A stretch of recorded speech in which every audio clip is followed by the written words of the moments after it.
Hi, I'm Ben Ward from Fit Bike Co. and today I'm going to explain your BMX bike to you using this 2014 Mike Aiken Level 1. I hope this all makes sense. In the beginning, you're learning, you'll grab anything you can and just go for it on it. But when you start getting more dialed, start figuring things out, that's when you start paying attention to geometries. And there's a lot of little things in a frame geometry that can make your riding experience, a lot better. This is the head tube of the bike. This is what connects your handlebars, your stem, the forks, everything, the steering, to the back of your bike. The angle, if you look at the flat ground, you notice that the fork and everything is slanted backwards.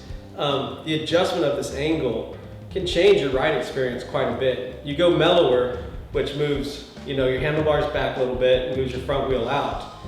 It makes the steering a lot more stable, and a lot of trail guys love that because you're riding trails at high speeds and with a little bit less head tube angle, it makes it so much more stable, so when you're blasting off the jumps, it's not super twitchy. And a trail bike could have a 74-degree head tube angle. Go to the opposite of the spectrum to a tech street frame, and even like an average street frame. They will have a 75, 75 and a half, even 76 head tube angle.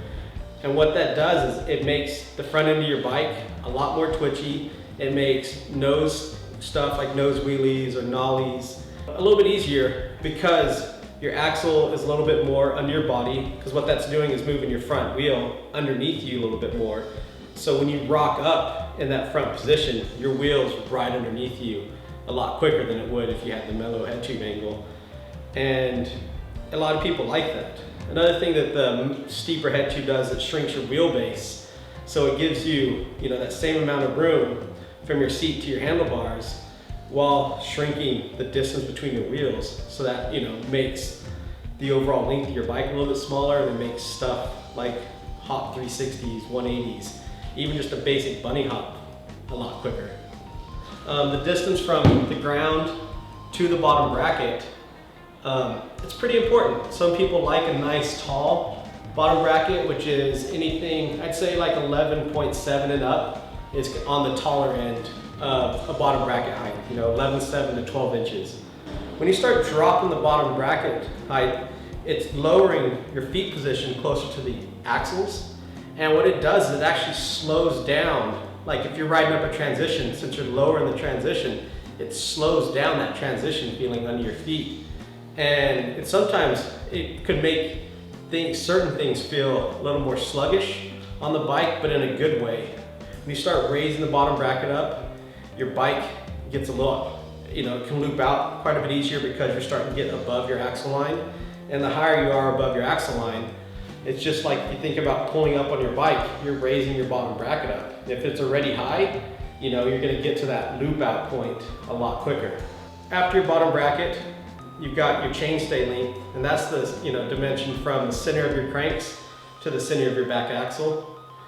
Over the last few years, this has gotten to the point where it's as short as 13 inches and sometimes shorter, and that's pretty darn short. A lot of trail guys you'll find will run a 14.5 inch back end, which is an inch and a half longer. It doesn't seem like a lot, but when you get on a bike and you add an inch and a half to the back end, it changes the ride so much. And what it's changing is it makes pulling up the front end of your bike a lot harder because the position of your feet to the center of your back axle is now further away. So, just that leverage point isn't there anymore. On a tech street bike, you'll see it as short as 13 inches.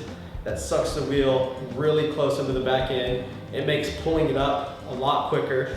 It shrinks your overall wheelbase. So if you combine that steep head tube angle with a really short back end, your 21-inch top tube frame goes, from, like on a trail bike, really slow to a tech street bike.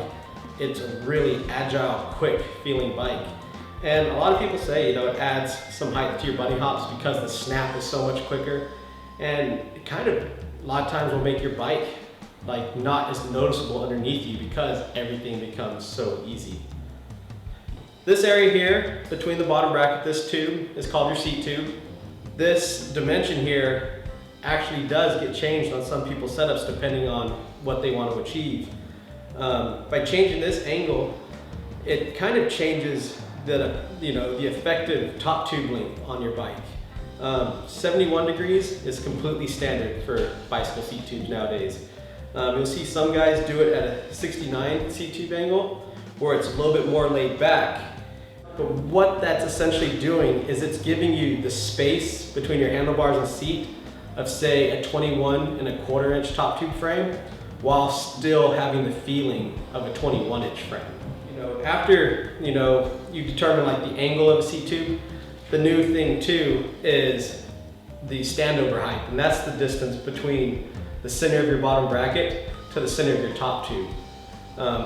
Some people say the lower this dimension is here, things like tail whips are a lot easier because the back of your bike's a lot more compact. You can see it, I've seen it as low as 7.5 inches. It changes the look of the frame quite a bit, and it sometimes might not be as structurally sound because you don't have the two traditional triangles necessarily that make a good strong frame. Nowadays, you're seeing the standover come back and this dimension increase up to 9 inches nowadays. And what that kind of lets you do is, your frame is a lot more traditional looking. It actually raises your seat position up if you slam your seat. So with the tall standover, you can have a slammed seat, but still have it a little bit taller, so it's hitting your leg in the right spot for bar spins. And a lot of guys want a really good traditional looking bike, and by tweaking this standover height, it's one of those ways that gives them a nice double diamond shape on their bike frame. So when you're deciding what kind of frame you want to buy when it's time to step up and get that new frame, figure out what kind of riding you do. You're going to go to the jumps every day, you're going to hang out at the skate park, are you going to ride some ledges, are you going to ride the ramps, you can go shred around some bowls. And when you start figuring out the kind of riding you want to do, that's when you'll start figuring out the type of geometry you want. If you're going to be a tech street rider, you might be inclined to like that steep head tube and the short back end. If you're going to go rip around some bowls and hit the trails and still go ride some street, there's a right bike out there, 75 head tube and a little bit longer back end. And if you're just going to be out in the woods digging all day long and just ripping around, the mellow head tube angle, 74, the longer back end, closer to 14 inches, and a nice tall standover, that could be the right bike for you too. So just figure out what kind of riding you want to do, and then start looking for the bike that's right for you.